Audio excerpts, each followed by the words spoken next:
नोटबंदी, जीएसटी और लॉकडाउन।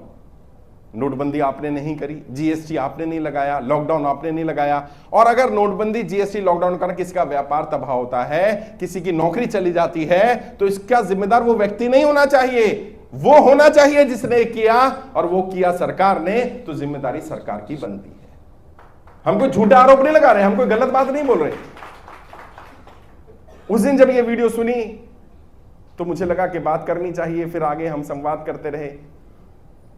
नवंबर 2022 यानी पिछले साल इन्हीं दिनों में यह तय हो गया था, क्योंकि 1 लाख से ज्यादा लोग जुड़ चुके थे कि एक बड़ा जन आंदोलन खड़ा हो जाएगा, जनता परेशान है। और लोगों ने मानना शुरू कर दिया, बताना शुरू कर दिया कि उनका व्यापार कैसे तबाह हुआ, उनकी नौकरी कैसे छूटी, दिक्कत क्या आई। लोगों ने खुलकर बोलना शुरू किया, और यही हमारी सबसे बड़ी अचीवमेंट थी, लोग खुल करके बोलने लगे।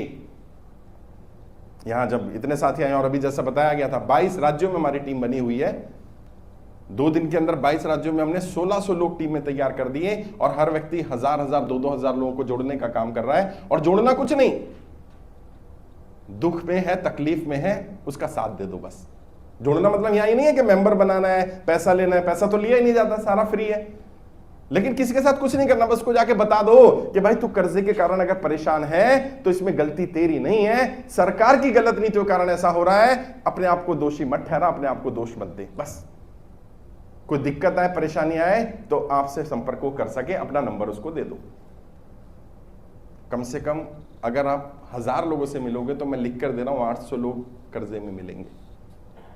कई जगह पर तो गांवों में पता है क्या हो रहा है, 1000 में से 900 950 लोग कर्जे में है। हर व्यक्ति ने या तो साहूकार से लिया, रिश्तेदार से लिया, बैंक से लिया, किसान क्रेडिट कार्ड का लोन है, कोई ना कोई कर्जा चल रहा है। और मैं आप सबकी हिम्मत की भी दाद दूंगा। देखो, अपने लिए तो जानवर भी जी लेते हैं यार, अपनी लड़ाई तो हर कोई लड़ता ही है ना। आपके घर कोई आएगा, बदतमीजी करेगा तो आप बोलोगे ना। बहुत कम गिने चुने ऐसे क्रांतिकारी लोग होते हैं जो अपने लिए लड़ाई नहीं लड़ रहे होते, जो दूसरों के लिए लड़ाई लड़ रहे होते हैं। और आज आपने तय किया है कि मैं भले ही कर्जे में हूं, भले ही दिक्कत में हूं, लेकिन मैं दूसरों की लड़ाई लड़ूंगा, दूसरों की आवाज उठाऊंगा। इससे बढ़िया क्रांतिकारी काम नहीं हो सकता साथी। ये बहुत बड़ी बात है। जब स्थिति अच्छी हो ना, पेट भरा हो, तो दूसरों के लिए काम तब कर लेते हैं। सेवा का काम तभी होता है जब पेट भरा हो, खाली पेट सेवा का काम नहीं होता। लेकिन आपने तय किया कि भले ही मेरे साथ दिक्कत है। मुझे बताया गया यहाँ एक बहन ऐसी आई है जिन्हें रेगुलरली परेशान किया जा रहा था, साहूकार के द्वारा प्रताड़ित किया जा रहा था, और वो डरती थी, बोल नहीं पाती थी। कर्जा मुक्ति, मैं नाम नहीं लूंगा उस बहन का, लेकिन जब उसके बारे में मुझे बताया तो मुझे लगा मुझे बात बोलनी चाहिए। जब कर्जा मुक्ति अभियान की टीम से जुड़ी और उन्हें एहसास हुआ कि गलती मेरी नहीं है, और उन्होंने खुलकर बोलना शुरू कर दिया, और आज वो टीम का पार्ट बन गई। ये जो लोग दबे कुचले हैं ना, जो परेशान है, जिन्हें दबाया जा रहा है, मैं बार बार कहता हूं उन्हें इतना मत दबाओ, उन्हें इतना मत डराओ कि उनका डर ही खत्म हो जाए। अब उनका डर ही समाप्त हो गया। उन्हें डराया जा रहा था बदनामी हो जाएगी, ये हो जाएगा, वो हो जाएगा। उन्होंने कहा ठीक है, करिए बदनामी, मैं अकेली थोड़ी हूं जो परेशान। और मत डरना किसी से। हम कोई गलत मांग नहीं कर रहे। हमारी मांग क्या है, हमको क्या मांग कर रहे हैं? कोई बहुत बड़ा हम कोई अपने लिए महल मांग रहे हैं क्या? हम क्या कह रहे हैं, या तो कर्जा माफ कर दो, और अगर कर्जा माफ नहीं कर सकते 2 साल का समय दे दो। यही तो मांगे ना। और जिनका कोई कमाने वाला नहीं रहा, जिनका व्यापार समाप्त हो गया, जो व्यक्ति जिसने लोन लिया वो दुनिया में ही नहीं रहा, उसका तो लोन माफ कर दो यार। अभी परसों वाराणसी में कार्यक्रम था, यहाँ इस्लाम जी हैं, उत्तर प्रदेश के प्रभारी, उन्होंने एक वीडियो डाली, एक महिला के रोते हुए,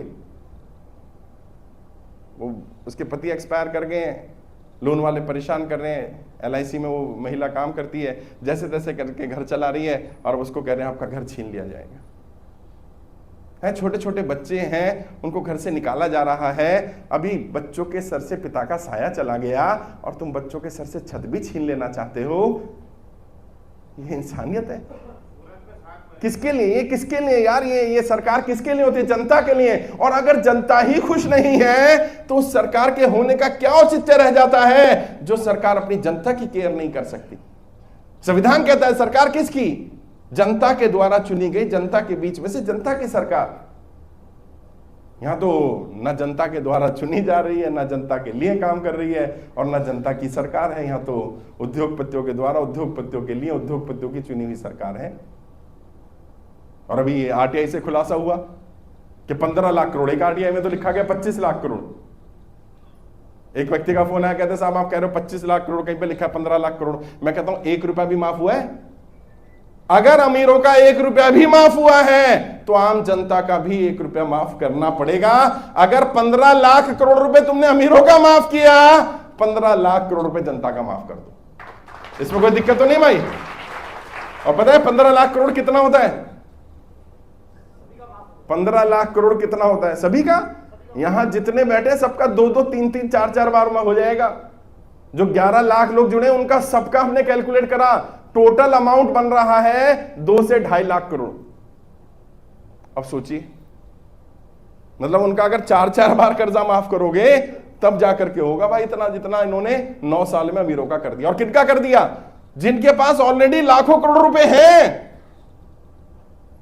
अभी जी न्यूज के मालिक सुना होगा ना, सुभाष चंद्रा, हाँ, उसके ऊपर लोन था जी 48,000 करोड़। ध्यान से समझना, 48,000 करोड़। उसने कहा जी मैं दे नहीं पाऊंगा, तो बैंक ने उसको बुला के सेटलमेंट करना शुरू करा। और कितने में कर दिया? 11 लाख करोड़ में 11,000 करोड़ में 37,000 करोड़ रुपए उसका माफ कर दिया। 37,000 करोड़ 48,000 करोड़ में से कितना होता है? मानो आपने 1 करोड़ का लोन लिया हो और बैंक बोले आपका 80 लाख माफ, और 20 लाख के लिए आपको मिलेगा 7 महीने का समय।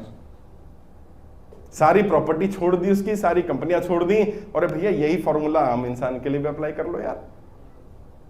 और जी न्यूज का पत्रकार पहुंच गया पंजाब में, हमारे लीडर हैं धर्मेंद्र सिंह हरमन भारती जी, उनके कार्यालय पे भीड़ आती है, रोज आते हैं 500,000 लोग। वहां पहुंच गया, जी न्यूज का पत्रकार बोलता है भाई ऐसे कर्जा माफ थोड़ी होगा आम जनता का। जनता ही बोलने लगी, हमने कुछ नहीं बोला, जनता बोलने लगी। कहते सुभाष चंद्रा कैसे हुआ था? कहते वो तो बड़ा आदमी है, उसका तो हो जाएगा, आम जनता का नहीं होगा। बस इतना बोला था और जनता ने उसको फिर नहीं, कैसे मैं नहीं बोल सकता क्या किया, लेकिन जनता ने अपने हिसाब से, भाई जनता तो जनता है, जनता क्या करेगी। तुम्हें भी कोई कह सकता है वो तो अमीर आदमी है। उसका जवाब यही है कि अमीरों के लिए भी कानून है। जिस कानून से उसका किया गया है वही वाले कानून से हमारा कर दो। लड़ना नहीं, तुमने किसी को